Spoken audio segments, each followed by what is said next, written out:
Gagawing tauhan ni Tanggol itong si Suarez at samantala kailangan munang malagay sa alanganin ang buhay ni Marites bago matauhan itong si Rigor. Ngunit nakarating naman ito kay Ramon dahil dali din itong sumugod sa ospital para tingnan ang lagay ni Tess. Agad sinunggaban ni Olga ang pagkakataong ito na si Ramon ay wala sa mansyon para may sagawa ang kanyang planong tapusin ang buhay ni Don Julio. Handa na rin itong si Rigor na ayusin ang pamilya nila ni Tess at tanggapin itong si Tinding. Ngunit muli naman itong masisira dahil din sa bidyong pinadala ni Olga sa kanya. Sa kabilang banda, dinamay ni Olga ang nurse na nagbabantay kay Don Julio para hindi ito makapagsumbong kay Ramon at walang makarating kay Ramon sa totoong nangyari kay Don Julio.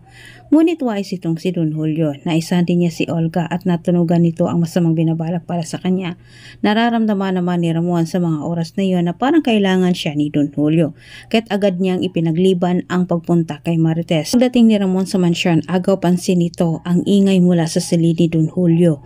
Ngunit hindi rin namalaya ni Olga na dumating itong si Ramon.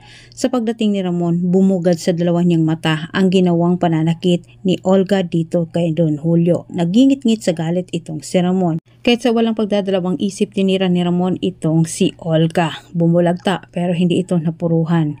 Hindi naman sukat akalain ni Ramon na sa ginawa pala ni Olga kay Don Julio ang siyang maging dahilan para ilaglag ni Olga itong si David.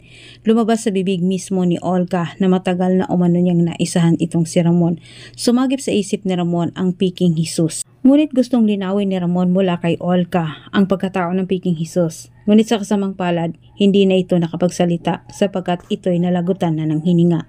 Antabayanan po niyo ang susunod kong update. Maraming salamat sa panonood.